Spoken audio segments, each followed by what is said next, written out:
change the changeable, avoid the unchangeable, and take yourself away from the unchangeable. Dennis Waitley has famously wrote this in his best-selling book, Psychology of Winners. Good afternoon, my dear fellow Toastmasters. Life is like an onion. You have to peel one layer at a time to keep it fresh. And sometimes you weep. Today, I would like to talk about change. Change is like an onion as well. You have to peel one layer at a time. Sometimes to achieve your goal, and many times to move along. Now, I'd like to help you to peel out a few important layers of the change. Layer one, change is an opportunity. Layer two, change is constant. And after many layers, the most important thing, the core, which is change is inevitable and it's the law of nature. Let's talk about change and opportunity. Have you met your friend, say a high school mate, who was considerably inferior to you when it comes to academics, economic background, or sports, and you felt, okay, he's the last.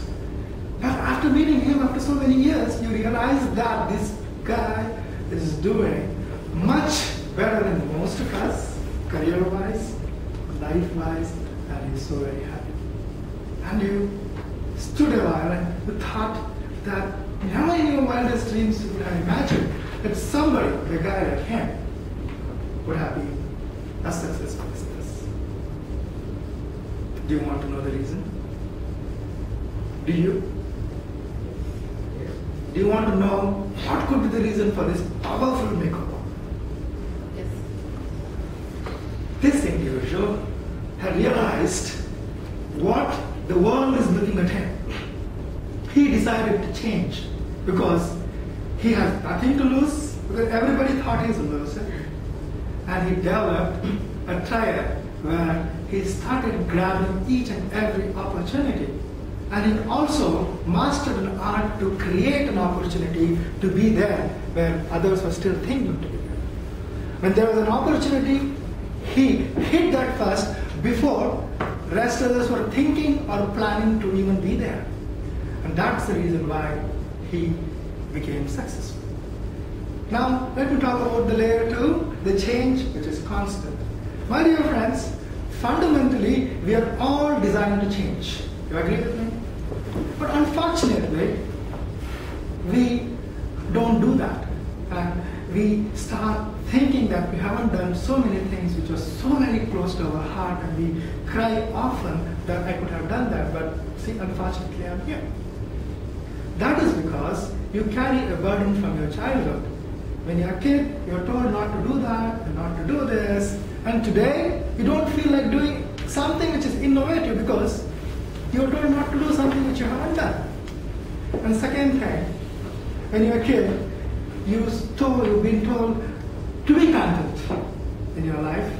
And we mistook that to something else. And today we are not ambitious. And I know some people, they think ambition is a bad word. How unfortunate. Now tell me, how many of you when you were in college tried to talk to that beautiful girl? You walked confidently, wearing a decent look, and you approached and you said, "Hi, I'm John Doe." And she reacted to you, she said, "I'm so and so." Your friends, they were watching you and they thought you were up to something. And they branded you as a Romeo.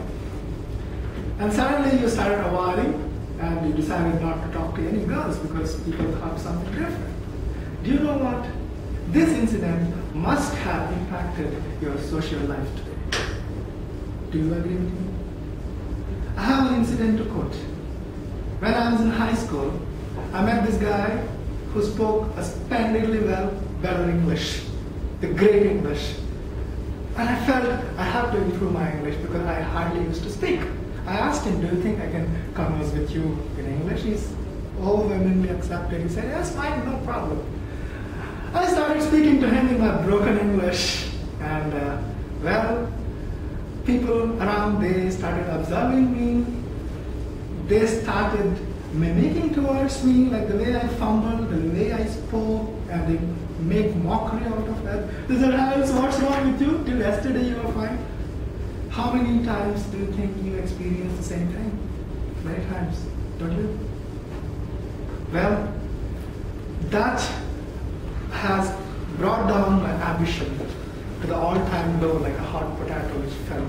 And it took many years for me to rediscover the same potential again. My dear friends, if you come out of these things, these barriers, and start looking out there, the ocean of opportunities. The final thing before I close, life change, which is inevitable. Do you know the story of the monkey, the cap seller, and one hot summer day once upon a time? How many of you know that? Great.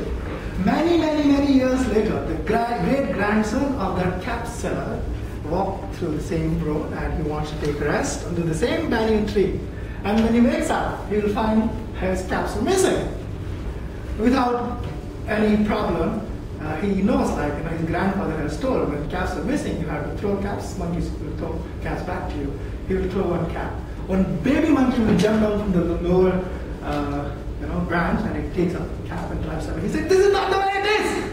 Baby monkey, how do you think the way it has to be?